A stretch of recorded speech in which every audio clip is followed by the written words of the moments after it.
दोस्तों, मैं जानता हूँ कि बहुत सी महिलाएं और माताएं बहनें ऐसी हैं जिनको पीसीओडी की परेशानी होती है और मैं आपकी लाचारी समझता हूँ, क्योंकि मैं जानता हूँ इस बीमारी के लक्षणों को कंट्रोल करने की पूरी कोशिश आप कर रही हैं, चाहे आप दवाइयों के माध्यम से हो, चाहे वो एक्सरसाइज हो, चाहे वो खाने पीने के परहेज हो। पर फिर भी आज मैं आपको एक बात बताने जा रहा हूँ कि पीसीओडी की जो परेशानी है वो जड़ से कभी खत्म नहीं होती है। ये बीमारी सिर्फ कंट्रोल की जा सकती है। कैसे कंट्रोल कर सकते हैं? अपनी जीवन शैली में बदलाव ला करके। घबराइए मत ये सुन करके कि खत्म नहीं होगी। लाइफ स्टाइल आपने सुधार लिया तो ये कभी होती भी नहीं है। इसकी खूबसूरती ये भी है, समझ लीजिए। अगर आपने लाइफ स्टाइल को बेहतर कर लिया तो ये समस्या कभी होगी भी नहीं आपको। पीसीओडी के जो लक्षण होते हैं, यानी कि आपके पीरियड्स इरेगुलर होना, चेहरे पर कील मुहासे आना, बाल गिरना या प्रेग्नेंट होने में दिक्कत आना, ये सारे लक्षणों को कंट्रोल करने के लिए आपको 3 चीज़ों का सहारा लेना पड़ता है।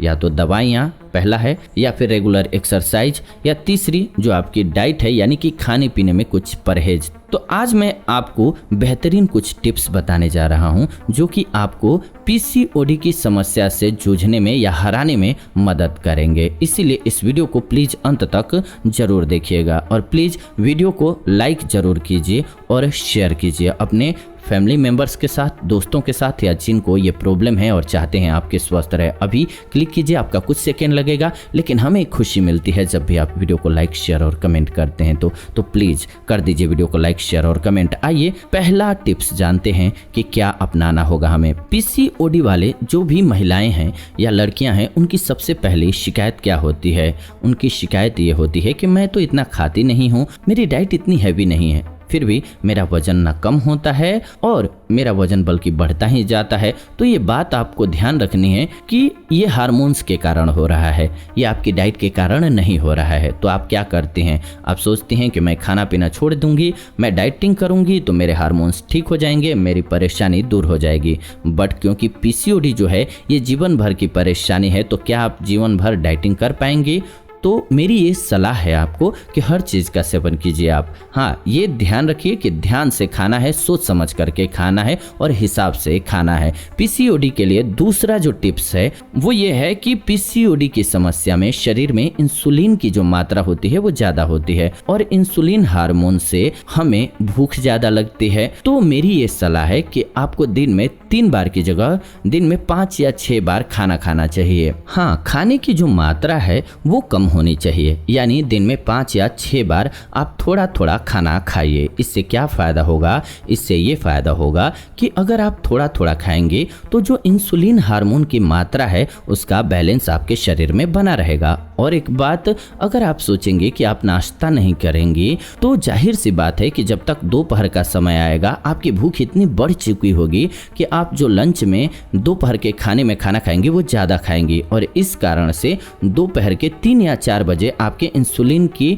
मात्रा बढ़ जाने वाली है और पीसीओडी का जो चक्रव्यूह है वो आपको फंसाता जाएगा, वो बढ़ता जाएगा। तीसरी बात ध्यान रखिए, सबसे पहले आपको ध्यान रखना है कि रात के 8 बजे तक अपना खाना जरूर खा लें। दूसरा, आपको शाम को 5:30 और 6 बजे के बीच में थोड़ा सा जरूर कुछ खाना है। आप ग्रीन टी ले सकते हैं, आप हल्दी की चाय पी सकती हैं, इसके साथ आप भुना हुआ चना ले सकती हैं, मखाने का सेवन कर सकती हैं या 2 से 3 बादाम ले सकती हैं। कई बार देखा गया है कि बहुत से लोग हैं जो कि खाने से पहले या खाने के बाद फ्रूट्स जरूर खाते हैं। मेरी ये सलाह है आपको कि खाने के आसपास फ्रूट यानी कि फल का सेवन मत कीजिए। थोड़े समय के बाद यानी कि 2 घंटे के बाद ही फ्रूट्स का सेवन कीजिए, खाने के तुरंत बाद फ्रूट्स का सेवन मत कीजिए।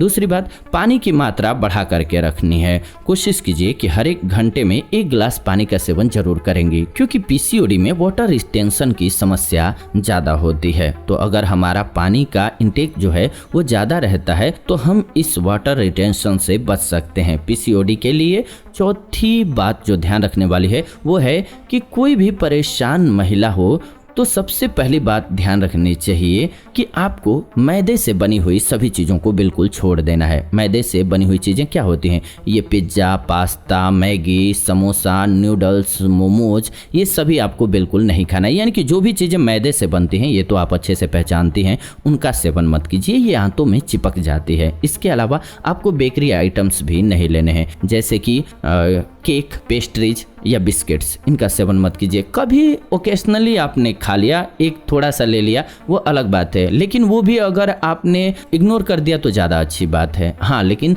लगातार तो बिल्कुल ही नहीं करना है, कभी भी नहीं करना है। पीसीओडी के लिए अगली जो बात ध्यान रखने वाली है वो ये कि कई महिलाएं जो होती हैं वो दोपहर में भी सफ़ेद चावल खाती हैं, रात में भी चावल खाती हैं।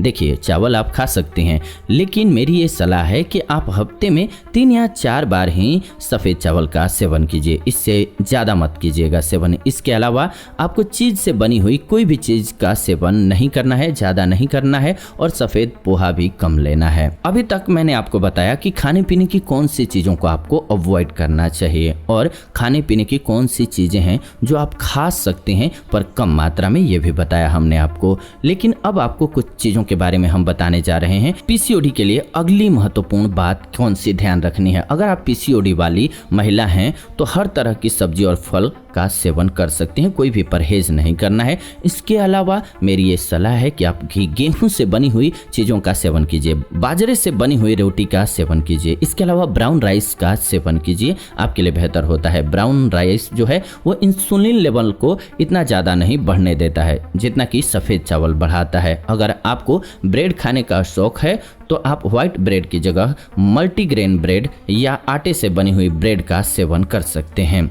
आप हर तरह की दाल का सेवन कर सकते हैं, चाहे वो मूंग की दाल हो, चाहे चने हों, चाहे वो छोले हों, या कोई भी हो, उसका सेवन कर सकते हैं, जिसमें प्रोटीन की मात्रा ज़्यादा होती है और प्रोटीन खाने के बाद आपका पेट भी जल्दी भर जाता है और भूख भी कम लगती है। पीसीओडी के लिए अगली जो बात ध्यान रखने वाली है वो ये है कि पहली चीज़ है एप्पल साइडर विनेगर। जी हाँ, एप्पल साइडर विनेगर का 1 चम्मच अगर आप आधे गिलास पानी में मिला करके रोज सेवन करें तो ये आपके लिए बहुत अच्छा होता है। इसके अलावा अलसी के बीज के बारे में आपने जरूर सुना होगा। अलसी के बीज को आप भून करके पीस करके सेवन कर सकते हैं। इसके अलावा दालचीनी का आधा चम्मच अगर आप या तो अपनी चाय में डाल लीजिए या पानी में डाल करके आप सेवन कर सकते हैं। ये आपके पीसीओडी के कंट्रोल में बहुत मददगार सिद्ध होंगी। और अगली चीज़ है मेथी के दाने। जी हाँ, मेथी के दाने बहुत फ़ायदेमंद होते हैं, ये वैसे भी आपके सेहत के लिए बहुत अच्छे हैं। तो अगर आप कुछ मेथी के दानों को पानी में भिगो दें, यानी कि आधा चम्मच की मात्रा में या 1/4 पानी में भिगो दीजिए, आधे गिलास पानी में भिगोइएगा, रात को भिगो करके रख दीजिएगा और सुबह उठने के बाद उस पानी का सेवन कीजिए, या सुबह रख करके रात में भी सेवन कर सकते हैं। लेकिन सुबह सुबह खाली पेट ज़्यादा फायदेमंद होता है। जी हाँ, रात को मेथी के दानों को भिगो दीजिए आधा चम्मच को, सुबह उठ करके आप पानी को पी लीजिए, ऊपर से चबा करके मेथी को खा लीजिए। अगर आपको पीसीओडी है तो निराश मत होइएगा, ये सभी जो टिप्स हैं इनको अपने डाइट में शामिल कर लीजिए, खुश रहिए, स्ट्रेस को दूर रखिए। इसके अलावा जब भी आपने जो टेस्ट कराया हुआ है, डॉक्टर ने अगर आपको कोई दवा लिखी हुई है, आपका इलाज जो चल रहा है वो करते रहिए, वो कभी भी छोड़ने की ज़रूरत नहीं है। उसके साथ साथ ये करेंगे तो आपका इलाज जो है दुगने तिगुने रफ्तार से होने लगेगा और आप बहुत जल्दी रिकवर कर पाएंगे। 30 से 40 मिनट के लिए हर रोज एक्सरसाइज जरूर कीजिए। और योगा में कुछ एक ऐसे आसन हैं जो पीसीओडी को कंट्रोल करने में मदद करते हैं, उनको भी सीखिए, जैसे कि कपालभाति प्राणायाम। जी हाँ, कपालभाति प्राणायाम कैसे किया जाता है ये आप यूट्यूब पर ही अलग वीडियोज में देख सकते हैं, जिसमें कि बताया हुआ होता है। कपालभाति प्राणायाम में सांस को तेजी से अंदर खींचा जाता है, जिसमें कि पेट भी आपका अंदर जाता है, और फिर तेजी से सांस छोड़ी जाती है, जिसमें पेट बाहर निकलता है। तो आप देख लीजिए, यूट्यूब पर वीडियो आपको मिल जाएगा, बहुत से एक्सपर्ट्स हैं जो सही से बताते हैं। तो आप जरूर कपालभाति प्राणायाम अपनाइए। इससे शरीर में किसी भी प्रकार की गांठ हो, यानी कि जो समस्या होती है रसौली की, पेट में गांठ होने की, वो समस्या जड़ से समाप्त हो जाती है। किसी भी प्रकार की शरीर में गांठ की समस्या है कहीं भी, चाहे वो गर्भाशय में हो या शरीर के किसी अन्य अंग में, वो समस्या जड़ से समाप्त हो जाती है। तो इसका जो प्रयोग करेंगे वो आपके लिए बहुत लाभकारी रहेगा। इसके अलावा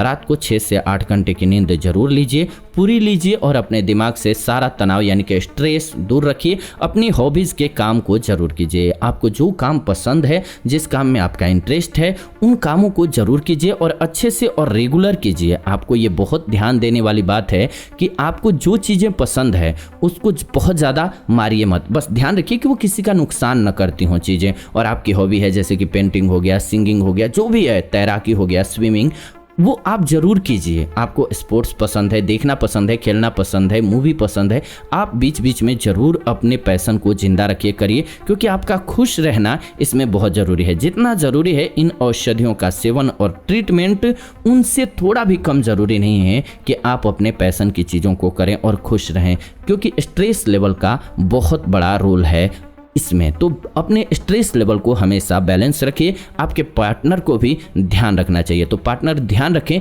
इसके लिए इस वीडियो को उनको फॉरवर्ड कर दीजिए। कहिए, एक बार रिक्वेस्ट कीजिए कि आप प्लीज़ ज़रूर सुनिए और समझिए कि चीज़ें क्या होती हैं, ताकि घर का एटलीस्ट माहौल सही रहे। और आप भी कोशिश कीजिए कि घर का माहौल सही रहे, टेंस माहौल ना रहे, खुशनुमा माहौल रहे घर का, ताकि आप भी स्वस्थ रहें, आपके फैमिली मेम्बर्स भी स्वस्थ रहें, टेंशन फ्री रहें, आपके घर की ग्रोथ भी इससे अच्छी होगी। ये उसको कंट्रोल करने में मदद करेगी, पीसीओडी को। तो पीसीओडी की जो ये समस्या है, इसको जड़ से समाप्त करने के लिए आपको इन्हीं बातों को ध्यान में रखना होगा। हमने आपको पहले ही बताया कि जड़ से खत्म होने वाली ये बीमारी कोई है नहीं, क्योंकि ये लाइफस्टाइल से जुड़ी हुई बीमारी है। तो आपको बस इन बातों का ध्यान रख करके जड़ से खत्म करने वाली फीलिंग ले सकते हैं, क्योंकि ये कभी होगी ही नहीं। जब आप ऐसी डाइट प्लान अपना लेंगे, अपने दिनचर्या को बेहतर कर लेंगे, तो सवाल ही नहीं उठता, कोई ये समस्या ही नहीं बल्कि अन्य समस्याएं भी नहीं होंगी। आपको बहुत सी समस्याएं नहीं होंगी। आयुर्वेद की सबसे बड़ी खूबसूरती यही है, हमने आपको जो भी ये औषधियाँ बताई सेवन करने के लिए, इसका सबसे बड़ा फायदा ही यही है कि आप कोई भी इंग्लिश दवा लेंगे तो वो सिर्फ और सिर्फ एक बीमारी को खत्म करेगी, और एक बीमारी को भी खत्म करने के लिए 4 दवाइयाँ आपको खानी पड़ सकती हैं। पर ये आयुर्वेदिक चीज़ें ऐसी हैं कि आप एक का सेवन करेंगे, आपके शरीर से 10 बीमारियों को ये खत्म करके देंगी। तो है ना कमाल की चीज। जरूर आप ध्यान दीजिए और पेन कॉपी लेकर के, चाहे दोबारा चलाना पड़े, इस वीडियो को चलाइए और नोट कर लीजिए कि आपको क्या क्या खाना है और क्या क्या नहीं खाना है। एक साइड आप बनाइए कि खाना है और एक साइड नहीं खाना है, आप नोट करते जाइए। पहले हमने आपको बताया है क्या क्या आपको नहीं खाना है, या फिर खाना है तो बहुत कम मात्रा में खाना है। फिर हमने आपको बताया है क्या क्या खाना है, आपकी समस्या जड़ से समाप्त हो जाएगी। तो ये आज की वीडियो रही। आशा है कि आप सभी को वीडियो बहुत पसंद आई होगी। ज़रूर आप अपनी राय दीजिए, हमें बहुत इंस्पिरेशन मिलती है आपकी राय से। तो प्लीज़ आप अपना कमेंट कीमती ज़रूर दीजिए। साथ ही साथ वीडियो को लाइक कीजिए, शेयर कीजिए अपने फैमिली मेम्बर्स के साथ, अपने उन रिलेटिव्स के साथ। अभी जाइए व्हाट्सएप पे या फेसबुक पे शेयर कीजिए, ताकि वो स्वस्थ रह सकें। जिनको भी आप चाहती हैं कि स्वस्थ रहें, उनको प्लीज़ वीडियो ज़रूर शेयर कीजिए। फिलहाल आज के इस वीडियो को इतना ही रखते हैं। आपकी कोई अगर समस्या है हेल्थ को लेकर के, तो आप कमेंट्स के माध्यम से लिख भेजिए। हम आने वाले दिनों में उस टॉपिक पर आपके लिए वीडियो बना देंगे। फिलहाल विदा लेते हैं आज की इस वीडियो से, जुड़ेंगे नई वीडियो में। तब तक आप सभी खुश रहें, स्वस्थ रहें। धन्यवाद, नमस्कार दोस्त।